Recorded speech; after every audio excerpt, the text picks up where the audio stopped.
恭迎陆嗣政。陆某见过高知府。哎，不敢当，不敢当。怎敢受新科状元之礼啊？折煞了。早听闻尊驾在京中一举夺魁，高某虽在江陵，但也为陆嗣政欢欣鼓舞啊。高知府客气了。此次陆某前来江陵，便是受了瑞王之命，彻查简家灭门案，还望高知府多从旁协助，早日结案。哦，可是灭门简家的劫匪早已经就地正法了。正是因为如此，才致使本案疑点重重。当年高知府以简家商匪勾结之名，定了简家的罪，不知可有证据？那些劫匪将简家灭门之后，便被官府所缴，可有留下什么口供？陆嗣政所提之事，皆详尽在案。若有需要，本府可以呈陆嗣政一一过目。你放心，本府定会全力协助大理寺查案。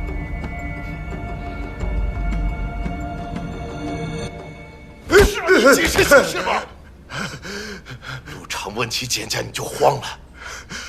你是想引他快迎本府吗？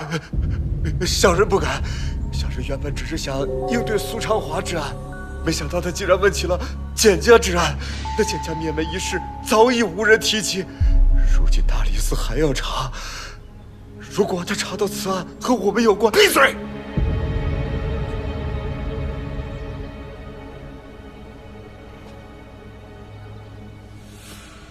他什么也查不出来。我离开江陵前，曾拜请封书详细调查简家灭门案，不知可有什么线索？我爹说，简家灭门案不但官府草草了结此案，就连百姓也觉得此案太过骇人，也让人闻之色变，的确难找入手之处。不过，皇天不负有心人，他说他在集市上查到了几件玉石摆件，据一个曾经在简家帮佣的仆妇说，竟是简家女眷的旧物。案卷中提及，简家财物尽数被劫匪带走，不知所踪。这些摆件定然与劫匪有关，不知是何人将其卖到集市。正是高世才的堂弟高婉。此人之前便把先师的玉佩戴在身上，现在又开始倒卖简家之物，看来这高世才并没有约束好这位堂弟。从此人入手甚好。你打算怎么办？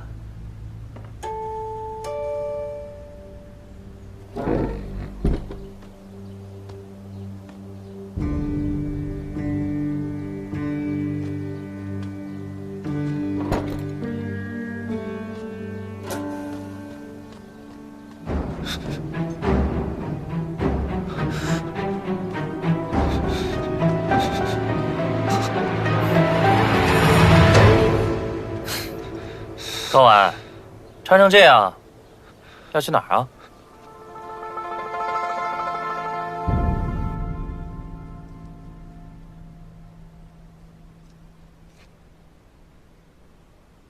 陆司长，我知您是新科状元，炙手可热，但你也要清楚，我乃江陵知府从弟，您无缘无故拘我至此。我堂兄定不会与你善罢甘休。嗣政面前，不得无礼。无缘无故，你若非做贼心虚，又为何预先逃窜？本官已经缉拿了琳琅阁一众商贾，他们已经亲口招供，是你将简家的珠宝卖给他们。这些珠宝哪里来的？如实招来。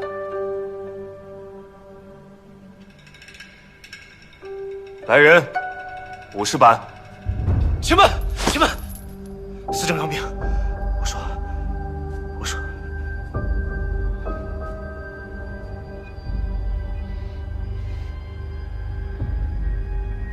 此事乃小人财迷心窍。是我听闻简家被灭门后，家中尚有许多财宝，故命下人前往偷盗。司政要罚，便罚我一人吧。认得如此爽快，背后定有蹊跷。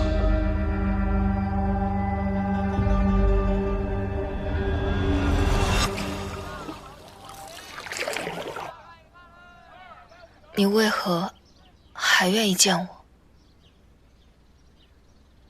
我并不喜欢你，但也说过，失去至亲的感觉，就像复古之剧。我想我明白你的感受。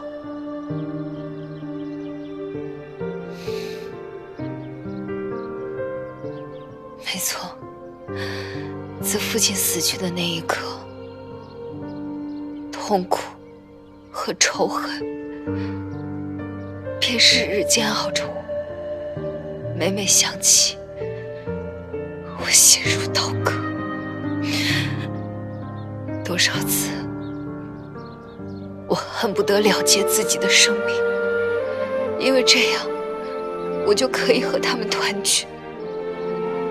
可是不行，大仇未报，亲人蒙冤。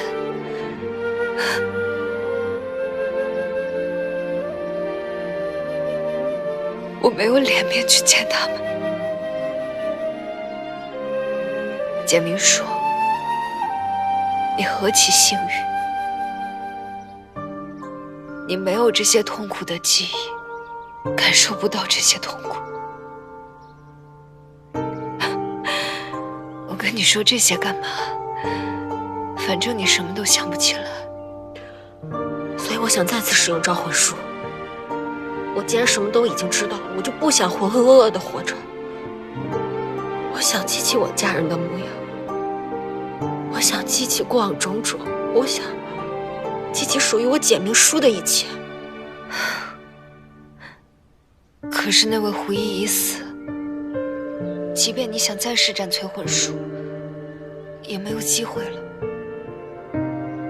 况且，你阿兄是绝无可能让你再碰这些禁术的。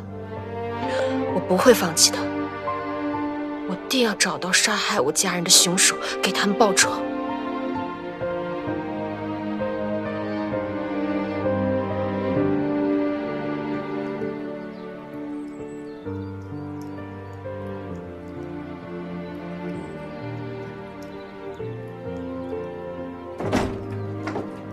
入场。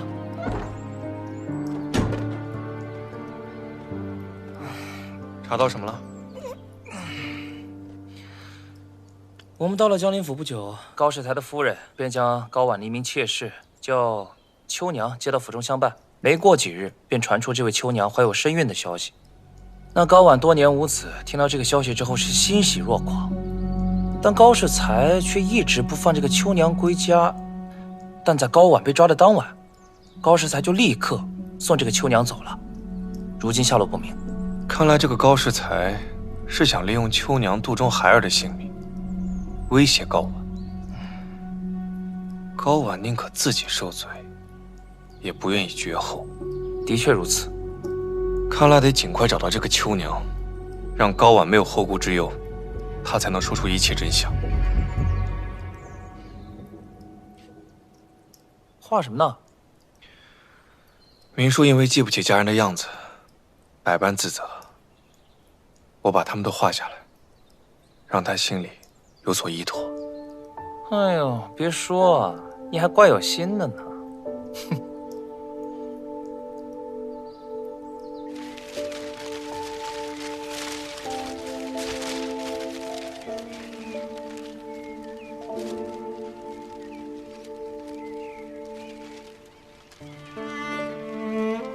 这些便是你家人的画像。你或许忘了他们长什么样子，但至少应该知道。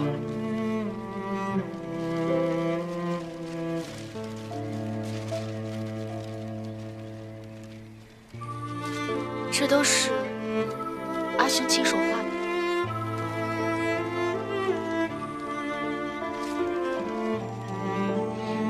我是不是更像我阿娘啊？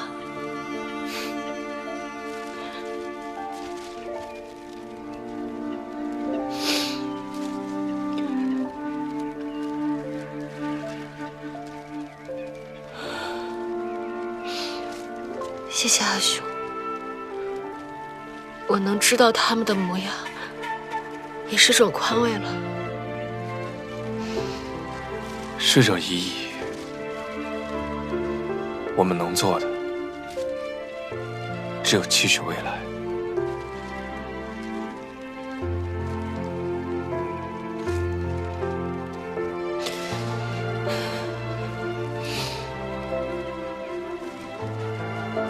阿爹，你放心，我不会沉浸在痛苦里，更不会放弃我这劫后余生的生命。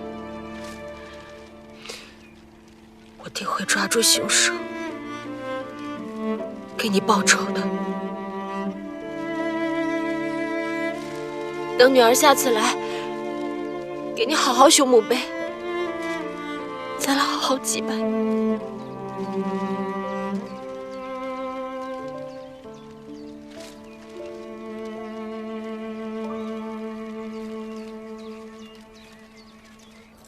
已经查到了高婉妾室秋娘的下落，我派人暗中查探，这个秋娘并无身孕。这高适才是在诓骗高婉，凭空捏造了个孩子，想骗高婉顶罪。现如今，只要是让高婉得知是高适才诓骗他，他就有可能说出实情。没那么容易，想让高婉完全相信，必须得有实证。你可有把握救出这个秋娘？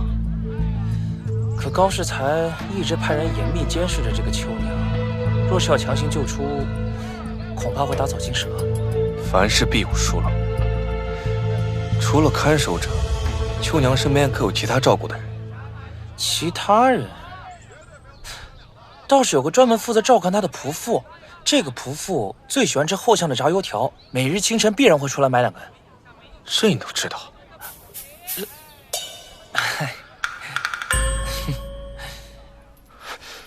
秋娘没有怀孕，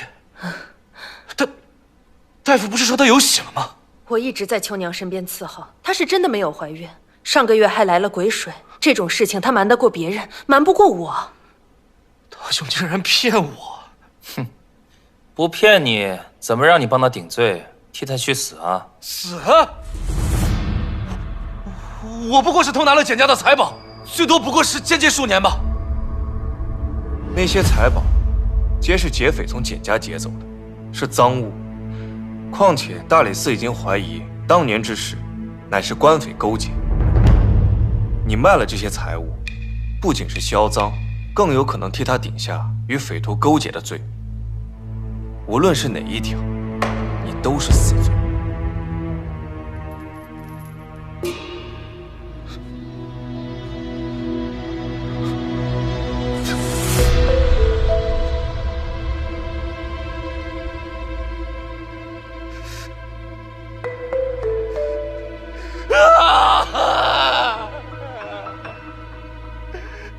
高世才，你竟然骗我！你不是人！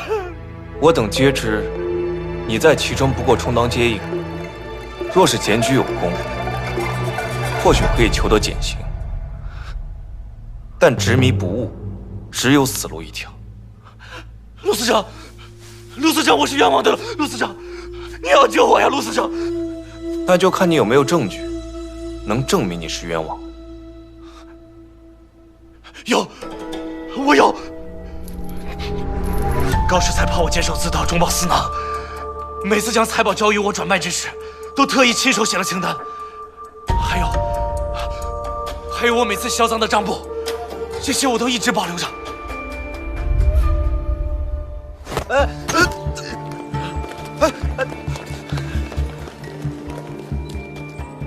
大理寺办案，尔等谁敢阻拦？搜。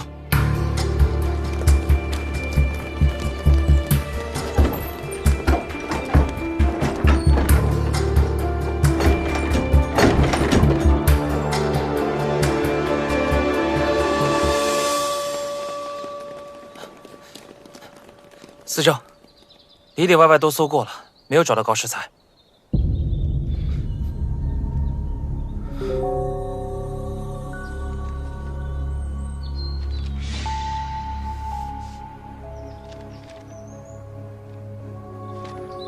果然不出我所料，先是一任江陵知府，便调来了江陵府各级官员的部署，似是有备而来。虽说苏先生是江陵人，但一般人当了京官，并不愿意外放，他却主动调回江陵查这件事情。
今行之法度，与先王之政多不相合。古人云：“有人心人文，而则不加于百姓者，为政不法于先王之道乎？”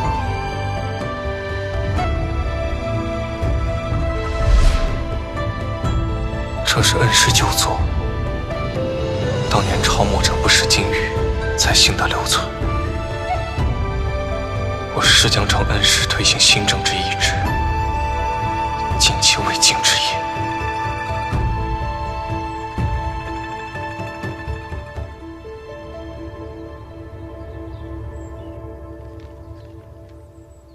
高婉在高士才的示意下，赃物都销往海外，他们要逃跑，会不会走海路？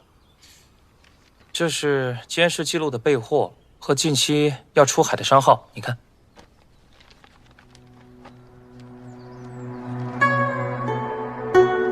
你看，我对比了各家商号，唯独这个宏源商号的出海时间记录与账本上的销账时间相符，极有可能就是这个宏源商号与高士才勾结销赃。可这宏源商号不是做茶叶生意的吗？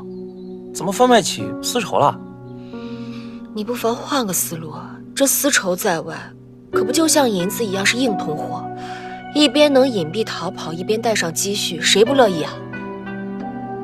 要如你所说，这高士才为了掩人耳目，将家产换成丝绸，到了海外再换成钱财。妹子，你这做生意的才能还能用来破案啊！我这就带人去这个宏源商号，定能查出这高士才所乘的船只，还有他出海的日期。等等，贸然出手，定会打草惊蛇。那怎么办？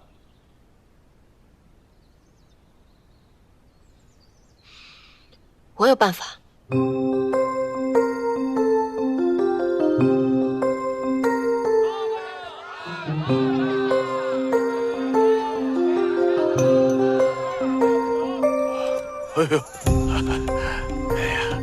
哎呀，二位客官好啊！贵人进门，小店蓬荜生辉。不知小的有什么能够帮到娘子的？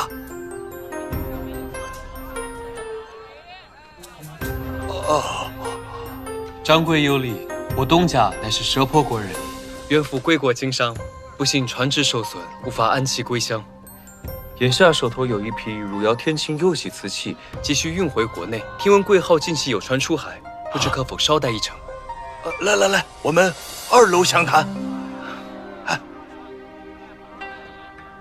请。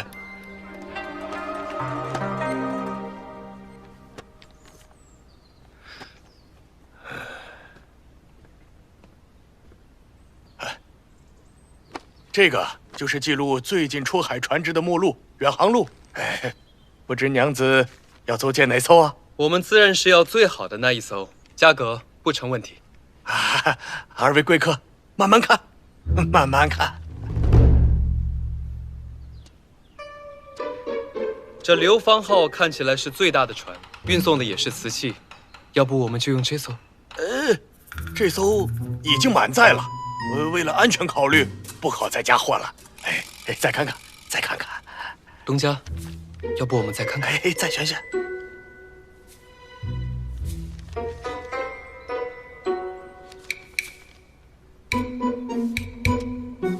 这永兴号货物较少，就用这艘。这艘被人包走了，包走了。哎，东家，你别生气。就要这艘，听到没有？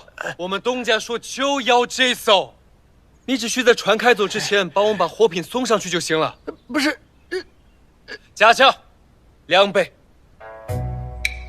多少？2倍？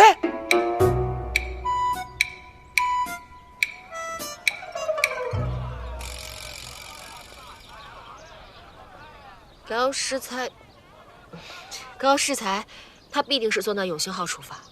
何以见得？那整本远航路上，只有永兴号载的是丝绸，且不满载。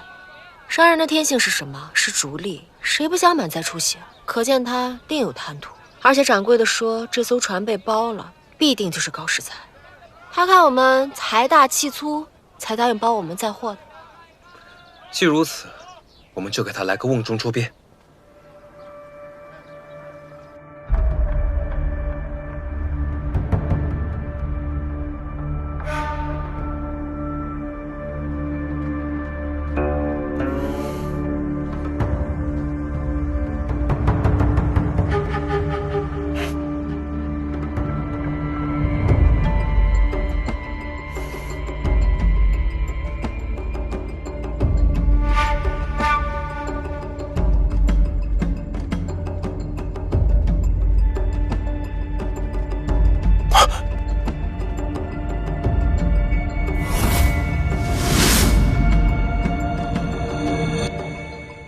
拿下！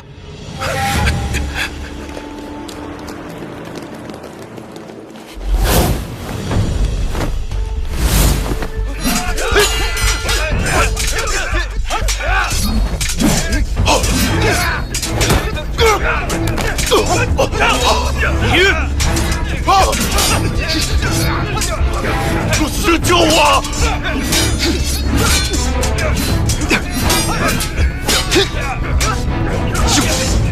杀了他！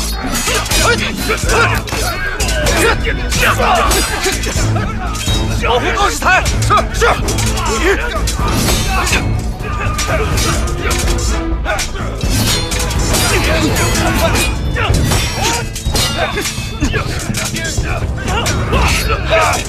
小心！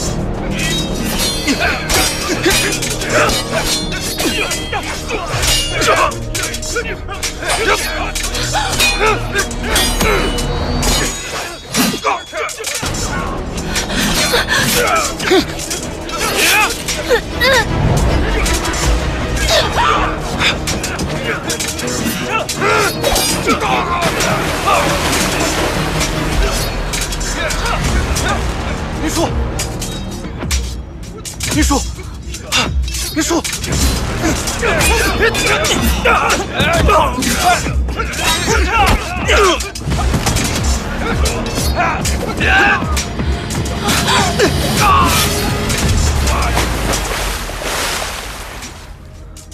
撤！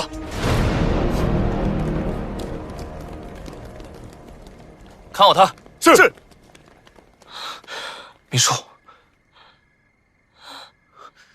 秘书怎么样？受伤了？没事。秘书，醒醒！秘书，嘴唇发紫，是不是中毒了？我去找大夫。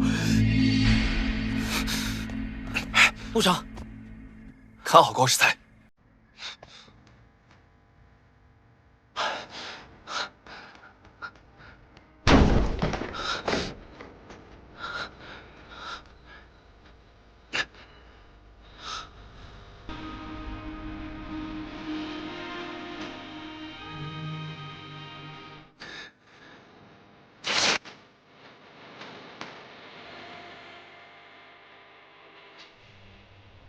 满天地有几尘缘不休。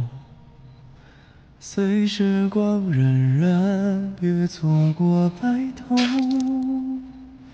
一次心如初，后人间花开落。贪嗔痴缘憎都随风。若风景有尽头，可归于风？一种情多难，皆心中明。我替他可说，这吸毒血之人也会中。闭嘴！你死了，我活着还有什么意义？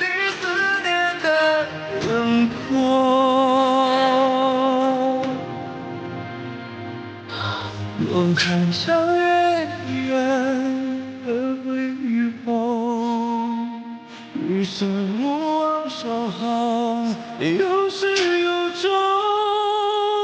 唯有岁月你我，若盼海誓山盟如昨。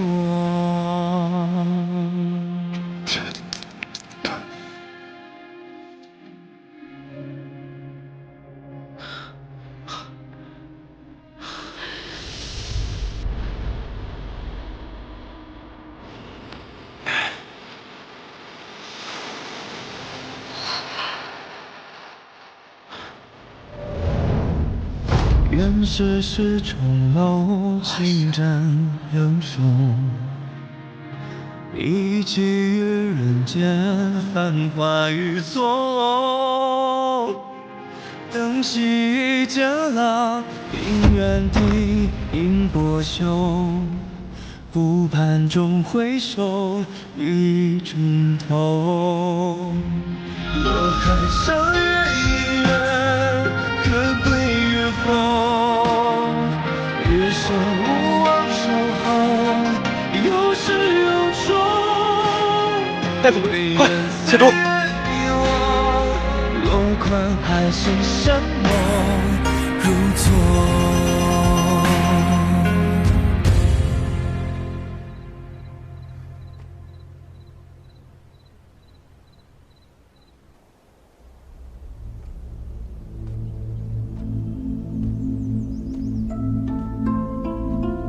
怎么又来到这里啊？原来我之前梦到的地方是简家，是我家。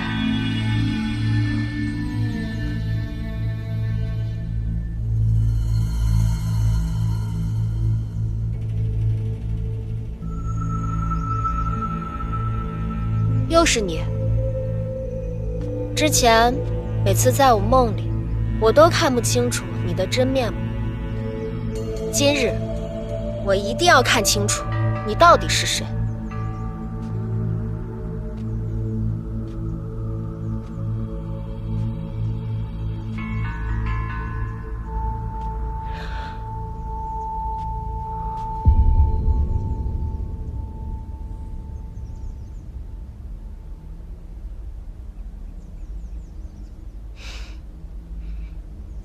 其实我何必纠结于你到底是谁？你不过是我梦中一个影子。我之前一直不知道自己心悦于谁，所以才会一直看不清楚你到底是何人。可如今，我已看清楚我的心，所以你是谁都已经不重要了。我已经知道自己心里喜欢的人是谁了。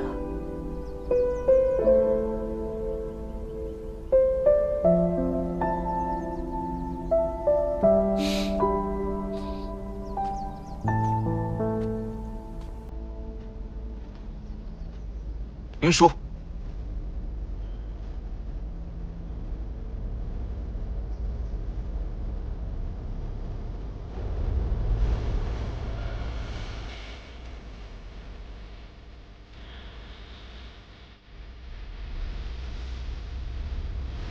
微雨掩成霜，孤影锁轩窗。心事被私藏，待月西江。尘世又无常，还好你的肩膀我的身旁，灿若荧光。心似双丝网，缘分在酝酿。结伴赴远方。原来我梦中的青山公子一直都是阿修。我心愿之从始至终都只是阿修。就趁着月光，一眼到天荒。人间何盼，千里和你共婵娟。晓风残月杨柳晚。我不需要你报答，我对你如何，你当真不知道？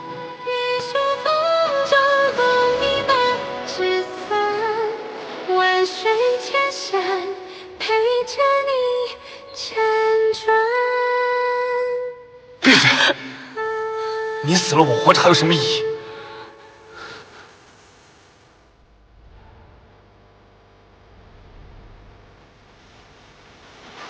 承蒙诸位抬爱，在下在老家江陵早就与人定下婚约，恕不能背弃。心似双丝网，缘分在酝酿。结伴赴远方，人影成双。灵犀在心上，清风雨露一场。你唤我阿兄，家人当是如此。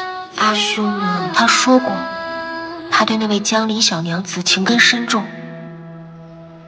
那在他心里，我到底意味着什么呢？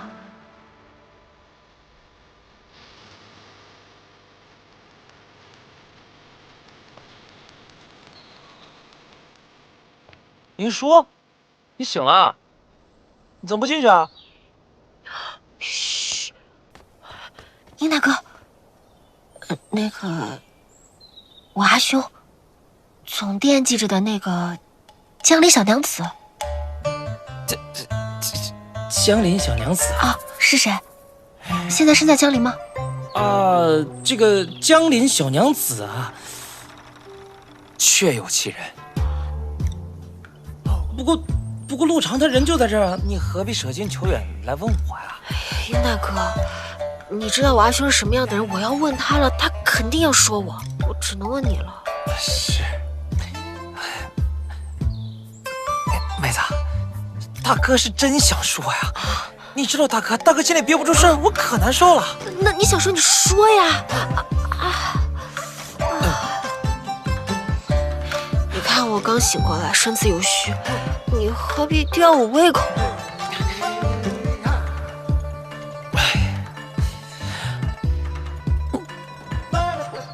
不行，这个事儿你还是得问他。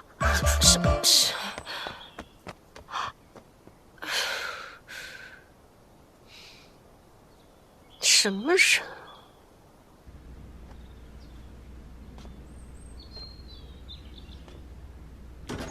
阿兄，你醒了？有没有事啊？我看看。你中毒远比我深，你都没事了，我怎么会有事？关心则乱嘛。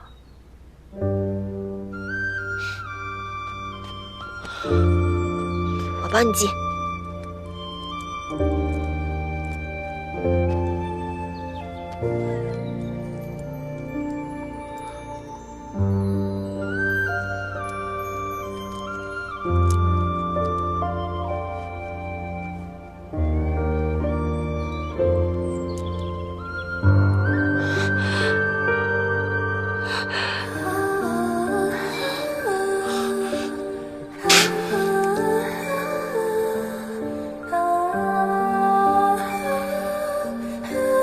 到底在想什么？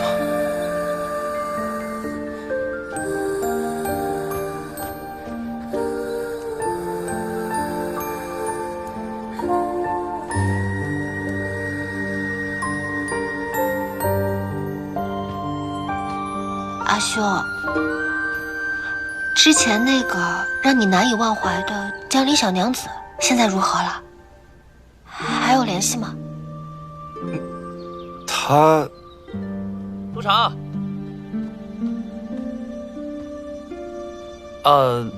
瑞王和瑞王妃还有文安县主来了。他们怎么来了？定是放心不下你，跟瑞王一块儿来了。明叔，我们一收到消息就赶过来了。身为姐妹，未能在你最难过的时候陪着你，真是对不起啊。好在看到你平安无恙，我们心里才好受一些。你们挂念着我，千里迢迢来看我，我有你们这样的姐妹，这辈子值了。看你这嘴，跟抹了蜜似的。看来你心情好了不少。我乍知身份，固然伤心难过，但那才是我的人生，就要勇敢面对。如今高世才已落网，只待论罪正法，已为亲人亡灵。如今你已得知身世，还能将陆长当阿兄一样看待吗？淑君，还记得我曾问过你这件事，当时我还并不知我们并非亲兄妹，我还老避着他。我想来，那个时候我就已经……果然跟我们想的一模一样。那他对你呢？我只知道他为了你可以不顾性命、不顾前程，但他到底是护妹之心还是别的，我们也不知道，还得你自己来判断。还有那个江林的小娘子，我们也不知道是什么情况。我也不知道。明叔，还有我表兄的事。虽然你已拒了他，但我想他没那么快放得下的，毕竟他是真心实意待你的。我之前着急回江陵，便托你转告于他，如此行事确实不妥。你放心，我定会当面跟他说清楚的。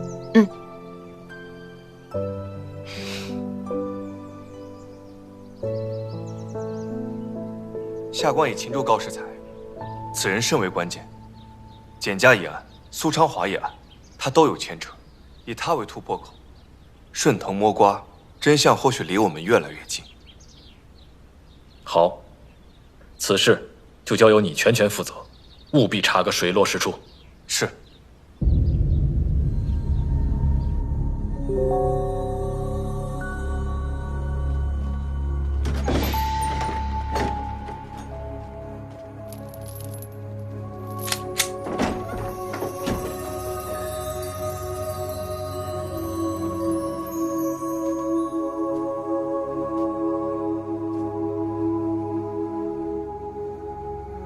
事到如今，高知府还能面不改色，陆某佩服。清者自清，无需解释。本官自任江林知府以来，行得正，坐得端，无惧审查。既然如此，高知府又何必要坐永兴号逃呢？本官只是恰好去码头而已啊。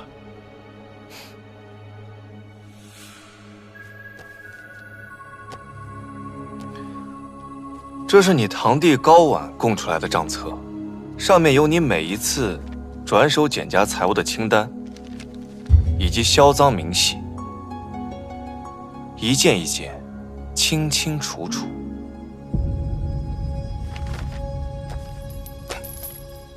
去岁你判定简家通匪分赃不均而惨遭灭门，那分得赃物之人，为何会有你高知府？区区几页账册，就想给堂堂知府定罪啊？陆长，你初涉朝堂，对官场了解不深，我劝你啊，还是不要白费力气。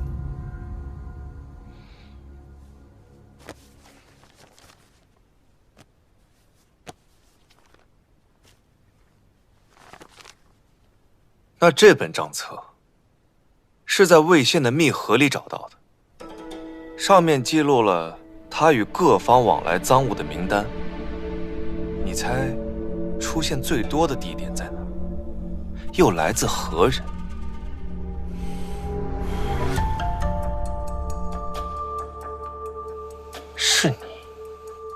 江陵高知府，且皆是简家之物。你还说你与简家灭门无关？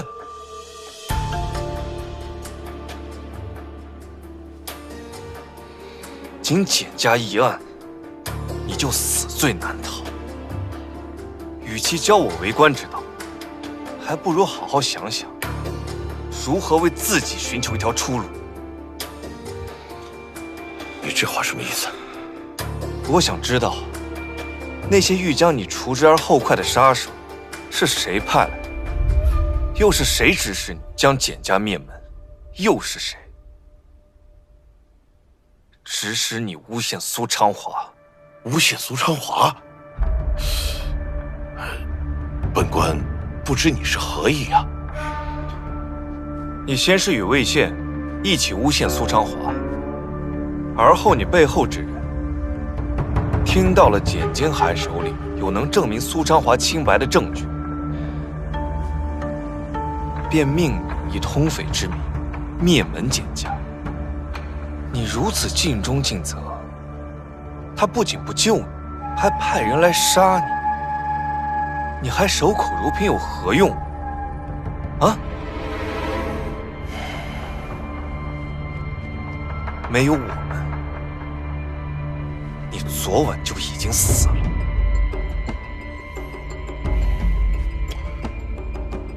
就算你说的都是实情，我还是那句话，我什么都没做过。就算我全盘托出，你陆长能保我一命吗？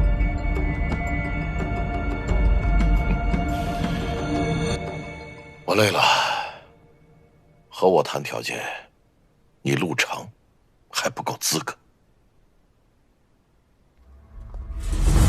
他不够资格，那本王呢？瑞王，瑞王，高世才，如今本王亲自来见你，不知本王有没有资格审你啊？瑞王，高世才，如今本王亲自来见你，不知本王有没有资格审你啊？瑞王天皇贵胄，自然自然。实话告诉你，我本无意保你，是陆长向我谏言，说你只是这棋盘中一枚听命行事的弃子，罪魁祸首乃是你身后之人，故而本王才答应陆长，给你一个活命的机会。此话当真？我言出必行，信不信随你。但你要知道，简家一案涉及数十人，苏昌华贪墨案牵连数百条人命，皆是抄家灭族的大罪。你不妨掂量掂量自己的分量，能否担待得起？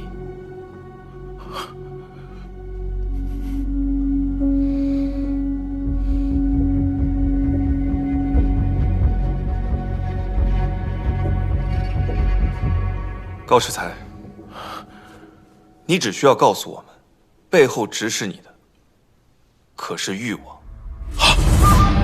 你怎么知道？苏昌华在江陵任知府期间，暗中调查了多名江陵官员，这些人贪赃枉法，鱼肉百姓，却因为盘根错节、朋党势大而逍遥法外。这些人无一例外，都是新政的反对者。官家本对新法实施迟疑不定，甚至一度下令禁议新法。若是苏昌华将这些人利用旧制漏洞谋取私利，残害国体之事上报朝廷，令官家深识旧制弊端，定会使朝堂重启革新争议，促使官家下定变法的决心。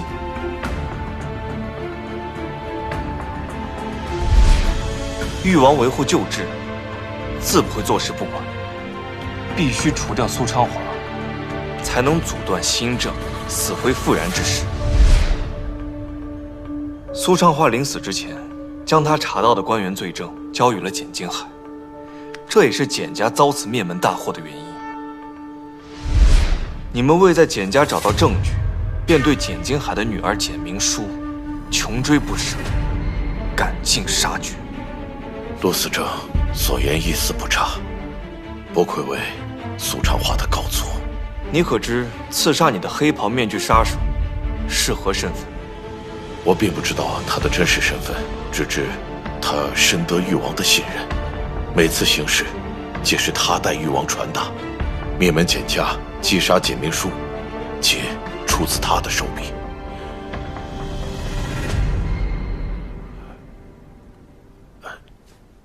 瑞王，该说的我都说了，您可否饶我一命啊？高士才呀，你是想和本王谈条件？亮出你的筹码。苏长华出任江陵知府，确实是为了收集誉王一党贪污营私的证据。誉王知晓后，便命我、魏宪、卢泽刚联合起来，诬陷苏长华贪污赈灾银，又逼迫刘师爷做伪证，置苏长华于死地。我等久居官场，当然知道飞鸟尽，良弓藏的道理，怎能毫无防范？你没有指证誉王的证据。官家宣布，重审苏长华之案之后，魏宪就被害身死，这分明是誉王杀人灭口。证物在何处？瑞王，下官助纣为虐，陷害忠良，死不足惜。可是我的家人毫不知情，清白无辜啊！还请瑞王能保我家人性命，下官之命任由处置。你心狠手辣，恶贯满盈，却对家人尚有几分真心。好，只要你肯指证誉王，本王保你家人无虞。多谢瑞王，我手中有这些年助誉王贪污江陵税收以及军需的账簿，让我偷偷藏在了京城。另外，据我所知，卢泽刚此人手里有苏长华之案的重要证据，他早就想投奔瑞王，我可以劝他交出证据。陆长，保护好高士才，3日后押送他回京。遵命。瑞王，陆司长。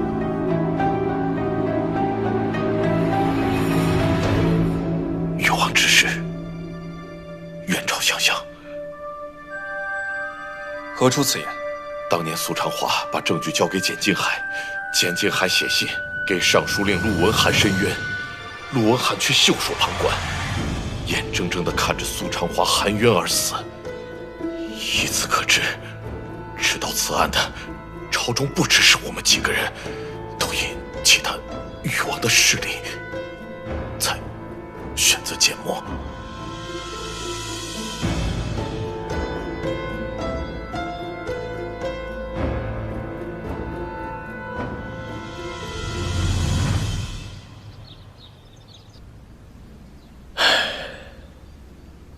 先生啊，没想到你走了，还给本王留下如此一个助力。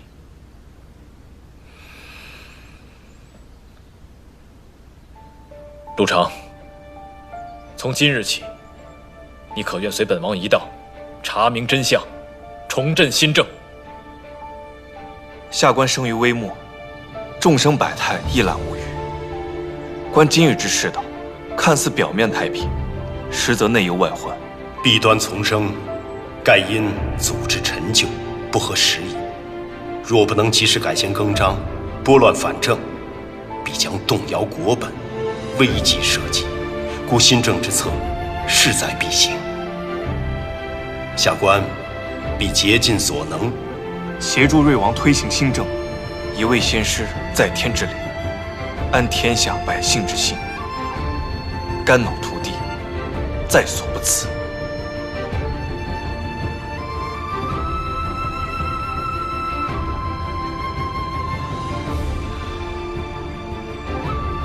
你是苏先生留给本王的得力干将，往后你我携手并进，必无畏无惧。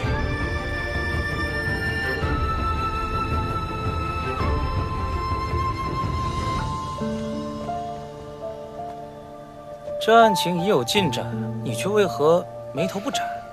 又发生何事了？依高师才所言，尚书令当时能对宣室伸以援手，但他选择了袖手旁观。这朝堂之上，作弊上官又不止他一个人，多的是明哲保身、顺势而倒的人。况且，你俩又尚未认亲，你莫要多想啊。可他的见死不救，也间接导致了简静海被害。他毕竟是我生父，回京之后，明叔要如何面对他？我又该如何面对明叔？要我说呀，明叔可比你通透多了。他若知道此事，定不会给那个尚书令什么好脸色。他也不会因此事迁怒于你。但是你就是关心则乱。哎呀，好了，今天晚上大家一起去夜市，你不要老绷着个脸破坏气氛嘛。笑，啊，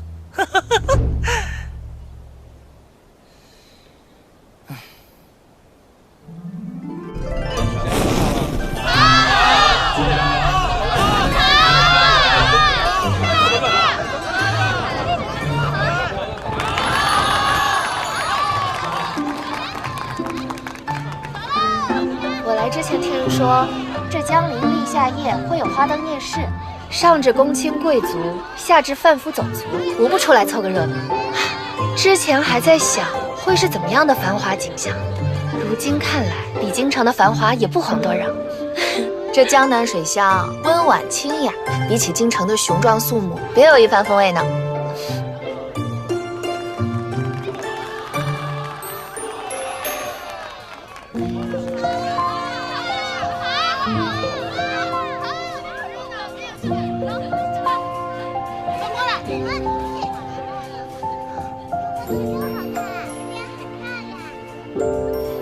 看什么呢？人家说不定早早就在这儿等着你了，还不快去？那我真去了，你们可不准说我没义气。谁说你？最近你都早早的回府，着急找你的瑞王，我们早就习惯了。快去吧，去。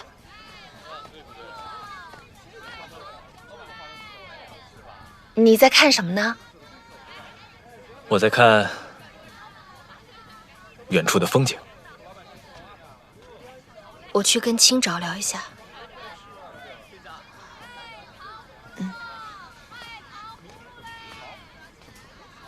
清沼，那边有放孔明灯的，我们一起去看一下。好啊，走吧。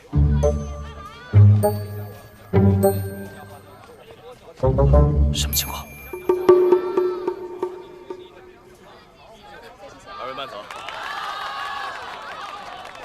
哎，二位，买一盏孔明灯吧。今日立夏，在孔明灯上写下祈福，便能心想事成。我们买一个吧。好。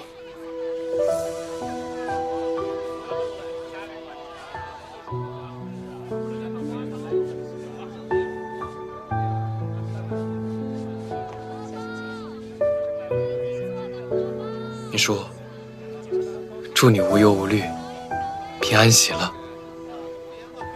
祝你我知己永随，岁岁平安。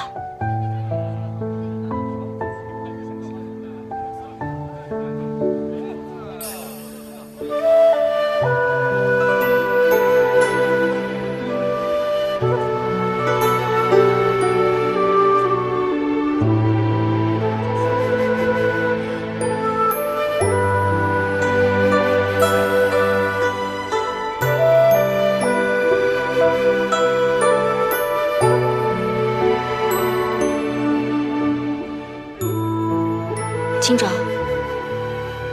我有话同你说。你说，明叔，这街上还有许多有趣的地方，我们再去别处看看。长久以来，我一直梦到一位青衫男子，而且在梦里，我似乎一直心仪于他，但我并不知道他是谁。恰好你又身着青衫，故而我所以，你是误把我当做了梦中的青山男子。你待人温柔周到，我跟你在一起相处甚是开心。我一度以为那是喜欢，但随着相处，我越发觉得它并非男女之情。你说，我们一起经历了那么多，我能感受到你的关心和牵挂。我们的这些真情实感，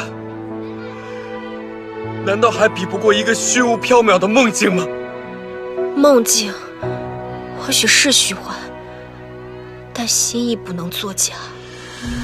我现在也知道我心里的心意之人是谁，所以我……你说，你先不要说了。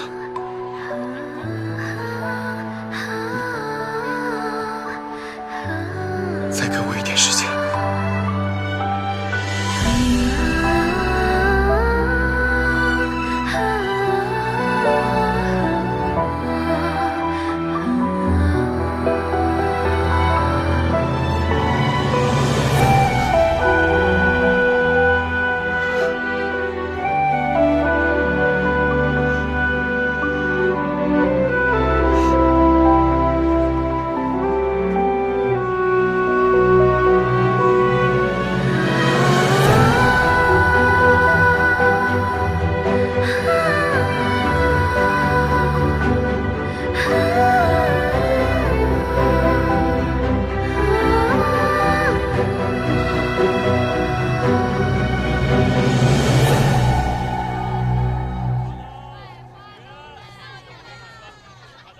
没想到这么边走边看，竟走了这么远的路。你累了？那不如我背你吧。啊？真的？上来啊！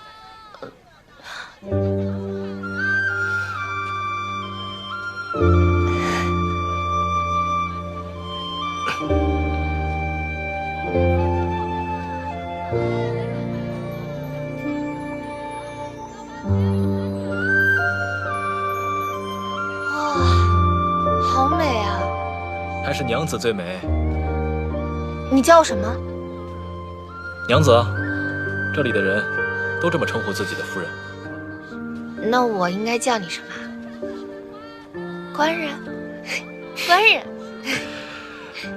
娘子还是注意一些，旁人都要笑话我的。怕什么？那夫妻之间这样称呼不是很正常吗？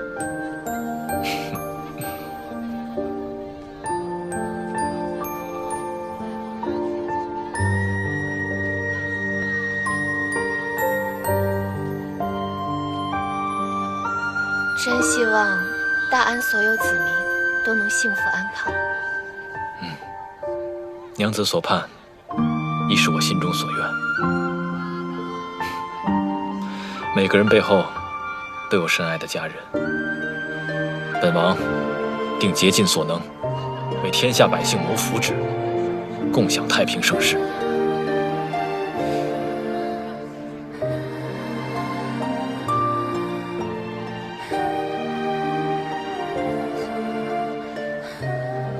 愿与娘子携手并肩，共赴此道。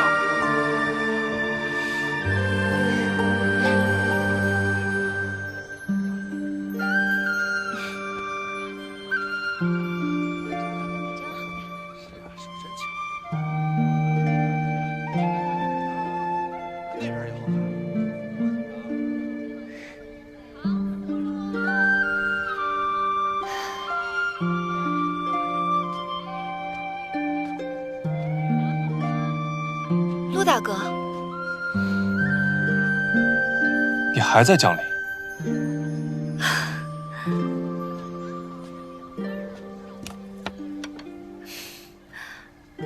陆大哥在江陵查案，我自然要等个结果啊。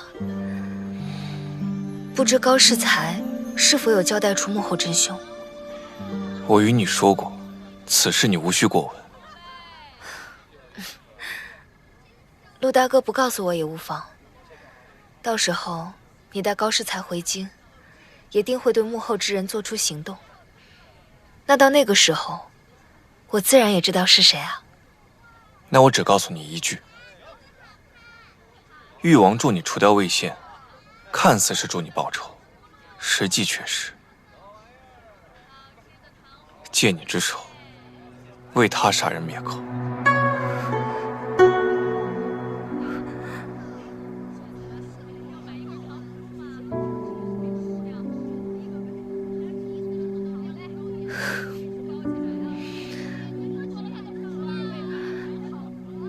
多谢陆大哥告知，唐离先走了。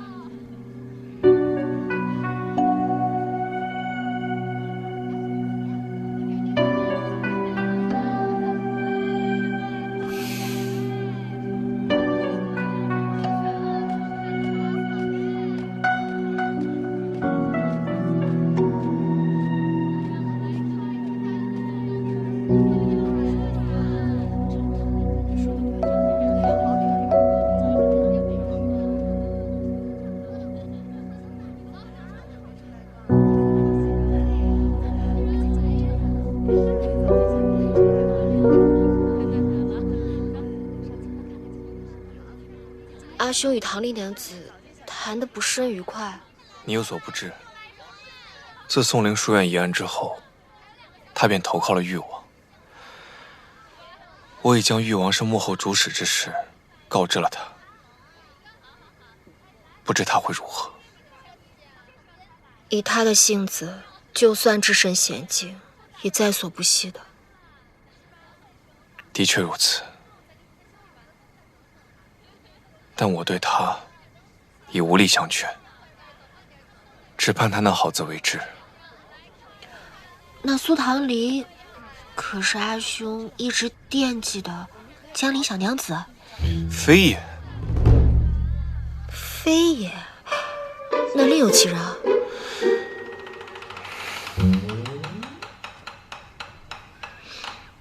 那我再问你，何事？你之前说我们两家渊源颇深，那我们应该是走得很亲近，是吧？算是吧。而且你还很粘人。永安巷龙蛇混杂，不是你这个简家金贵的大小姐该来的地方。下次别来了。我去哪儿不去哪儿都是我自己的事儿，我心中自有计较。况且我是来看曾姨的，只要曾姨不嫌弃我，就没人能阻止我。不光粘着我，还粘着阿娘学刺绣。我跟阿娘学刺绣？阿娘绣艺精湛，我跟她学这么久，我连她半分都不如啊！天分本就是天定，你只是没有这方面的天分罢了。你这么解释倒也说得过去。那我再问你，若不是因为苏先生的正午，那我在落崖之时，你是否还会收了我？那是自然。为何？这我与你说过，令尊、令堂与我有恩，你我从小一起长大，你就像我的妹妹一样。就这样。这当时情况正是如此，但是什么？但是真的已经很晚了，难道真的不回去睡觉吗，我的大小姐？我还不想回去，明日就要回京了。你可还记得，上次我们返京的路上，又是遭到歹徒追，又是客栈遇险，九死一生，我们竟然还都走过来了。现在想来，就像做梦一般。是啊，就像做梦一样。有了这场梦，我们都不一样了。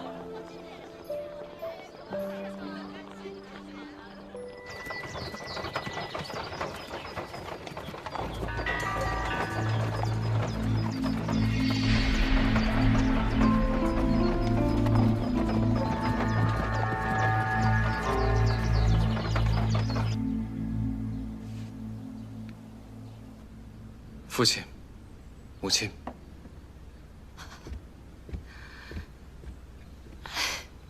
儿啊，你可算是回来了。你走得那么着急，不知道为娘有多担心。清昭，翰林院那边你私下还未批复，人便跑了，还要为父出面替你周旋。你告诉我，规矩何在？这礼数何在？父亲教训的是，此次随瑞王出京，事出紧急，未能一一打点，请父亲宽宥。好了好了，你看清昭这一路风尘仆仆的，先让他去歇息吧。好，你今日早些休息，明日早点去上职。孩儿不累，稍作换洗便可前去。为何这般着急？眼下你定是腹中空空，娘去做你最爱吃的东坡羹，你等着。母亲不必辛苦，孩儿不饿。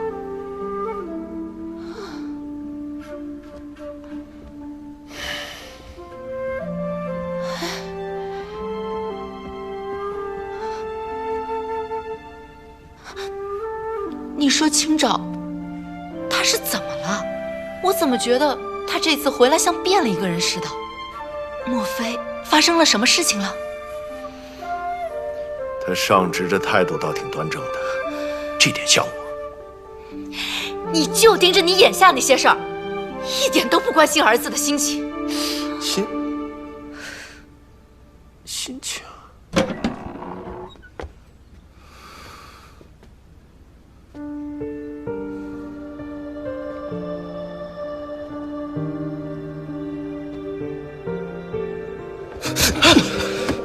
公子，你没事吧？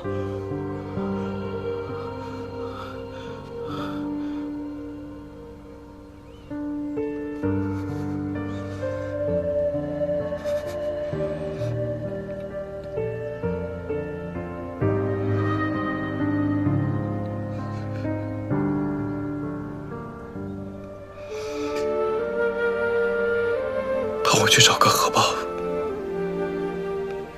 我要贴身带着。公子对陆娘子用心至死，若非铁石心肠，有谁不会感动呢？感情不是感动，云舒的心不在我这儿，我又能如何？我嘴巴笨，不会安慰人，但我知道，公子是顶顶好的人，即便不是陆娘子，也会收获良缘。我不在乎良缘，我只在乎名数。公子，你……我没事的，此事先不要告诉母亲，她十分在意这门亲事，我不希望看到她难过。得找个合适的机会再告诉她吧。那公子，我去跟你寻个荷包。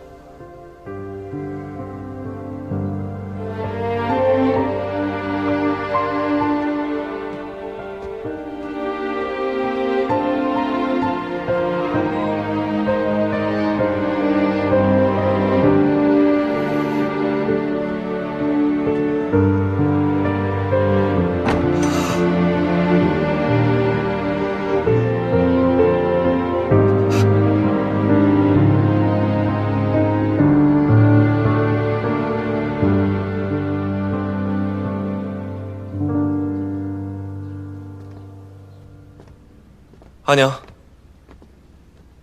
我们回来了。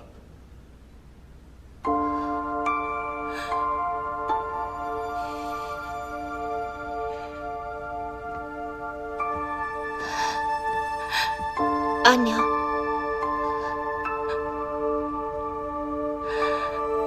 明叔，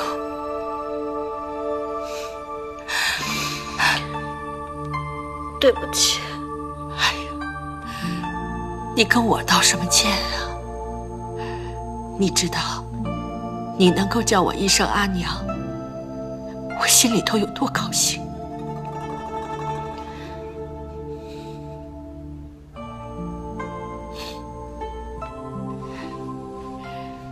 我一直没告诉你，我以前呢，最大的梦想就是有一个像你这样的女儿。这段日子，你帮我实现愿望了，我应该谢谢你，不是吗？阿娘说什么呢？你是最好的阿娘，永远都是我的阿娘。好孩子，别再说了，阿娘心里头痛。我们是一家人，既然是一家人，不要老是把感谢呀、愧疚的话挂在嘴上，知道吗？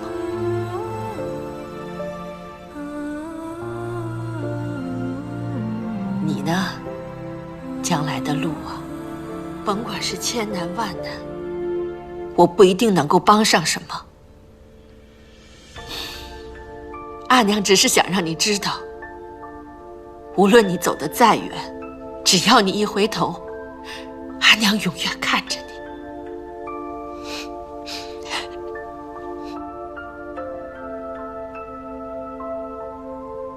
是不是想吃阿娘做的饭了？你点吧，想吃什么，给你做好吃的。你知道你回来，回来就好了。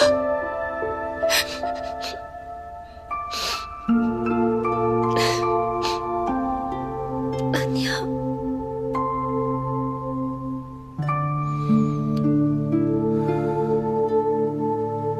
押送高士才入京，竟一路风平浪静，什么都没有发生。这誉王难道真的没有打算出手？誉王行事乖张，莫测难料。高士才是重要证人，誉王不可能没有反应。一定要对高士才严加看管，禁止他与任何人接触，以免生变。你放心，这次守牢的兄弟都是功夫最好的。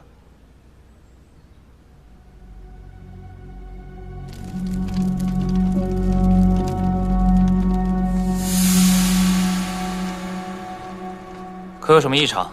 一切正常，高士才也很配合。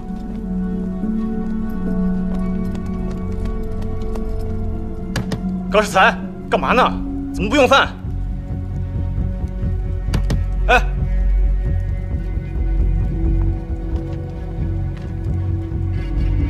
开门。是。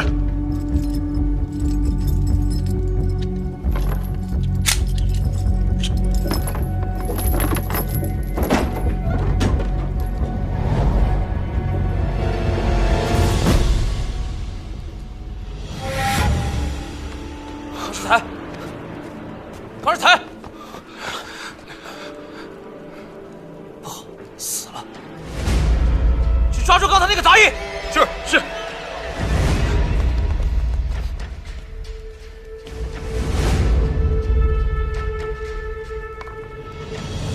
身体并没有外伤，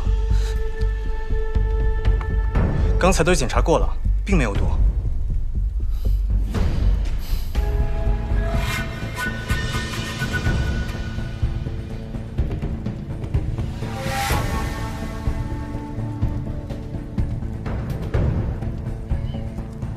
阴针穿脑而亡。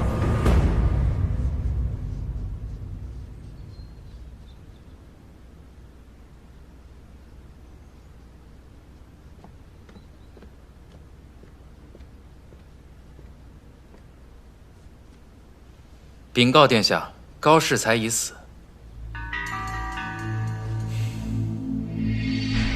跟我斗，老三还是嫩了些，这次就当给他一个教训吧。不管怎么说，魏县、高士才都曾效忠于殿下，殿下这么做，岂非自断臂膀？眼下老三为苏昌华翻案一事已成定局，那魏县、高士才等人都深知内情，为了以防后患，本王必须得先下手为强。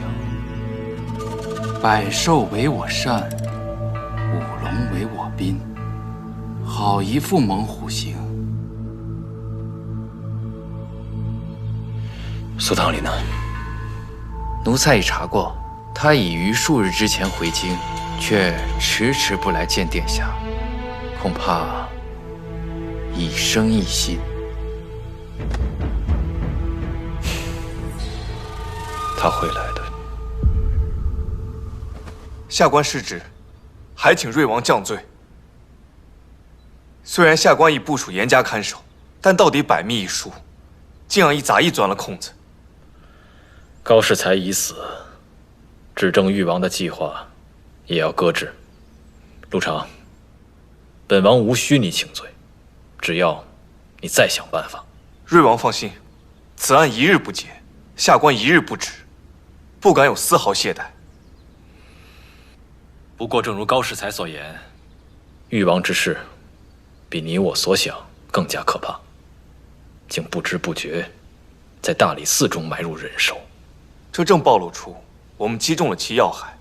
若我们能动摇誉王拥趸者的决心，反倒有可能是个机会。你是指卢泽刚、魏县、高士才接连死去，下官不信这卢泽刚会按兵不动。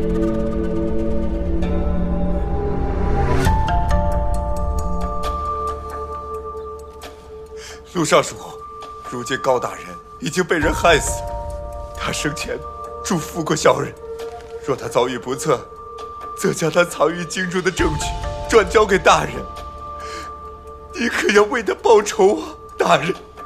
你放心吧，我自有分寸，绝不会让高大人枉死的。小人谢过大人，小人告退。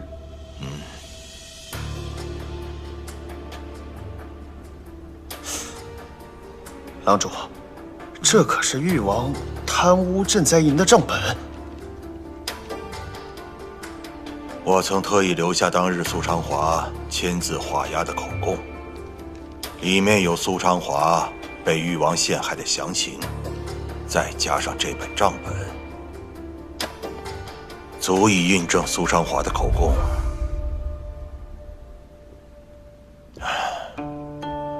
誉王向来心狠手辣，魏县高士才已死，那下个要对付的定然是我。我要尽快与瑞王达成协议，助瑞王扳倒誉王。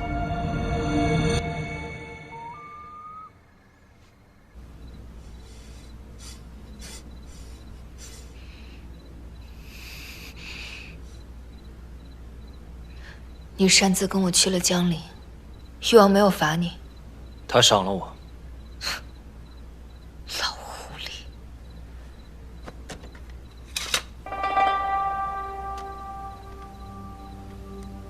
府里皆是安慰，演戏罢了，不用担心。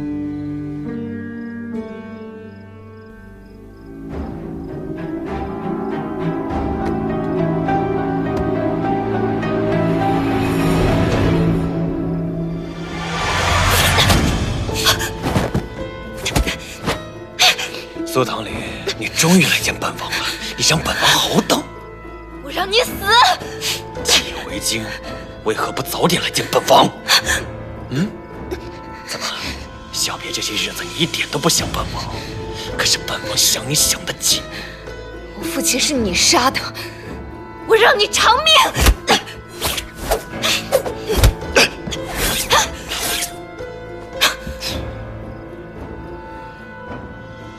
谁告诉你的？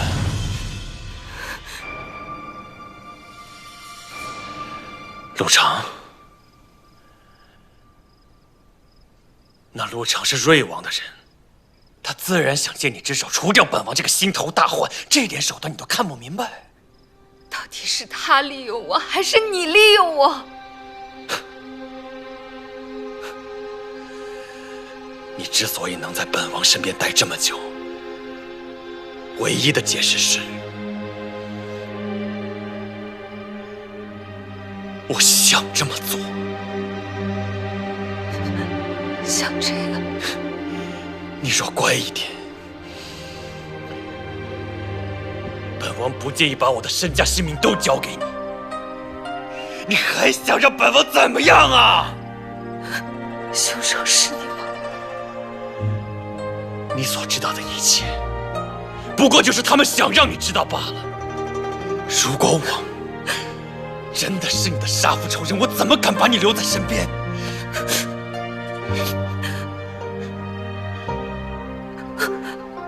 难道我就真的一点都不害怕？你真的杀了本王？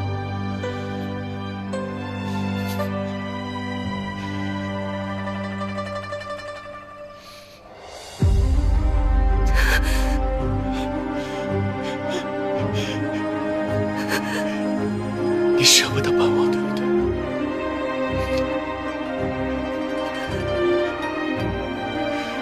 我求求你，你告诉我，你心里有个我。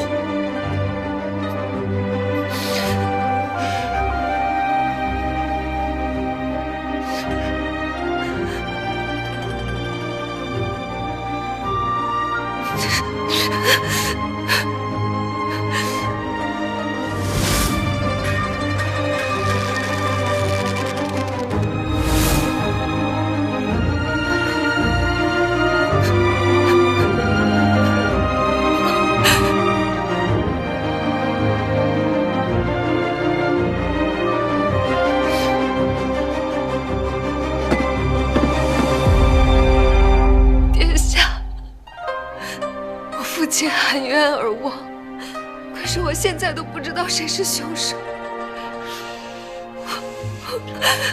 我真的不知道该怎么办。你相信我，你只需信任本王即可。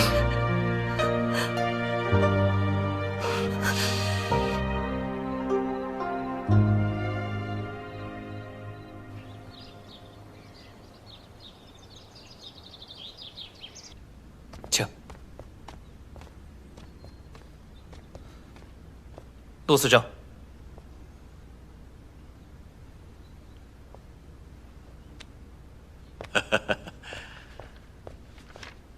尚书令屈尊来我大理寺，所谓何事？啊，今日啊，我刚好出来办事，路过你们这儿，我进来看看你。若无事，尚书令还是少来的好，免得令人怀疑尚书令与什么大案要案有所牵连。哎，我陆家的后辈在此办公，我有何来不得呀？啊，我才不在乎那些闲言碎语呢。我知道你有才华，想靠自己的本事闯一闯，不想沾什么陆家的好名声。可毕竟你身上流着陆家的血脉，我知道陆家后继有人的时候，我这心里是多么欣慰。陆长，你是谁，在你生下来的时候就已经决定了，这是世间任何人都逃避不了的。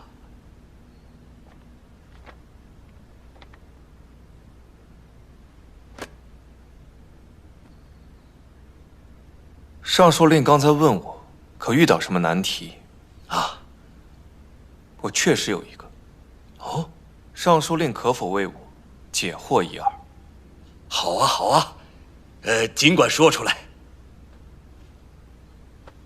当年江陵知府苏昌华因贪墨入狱，江陵首富简金海给你写了一封信求救，可有此事？确有此事。那你为何对此置之不理？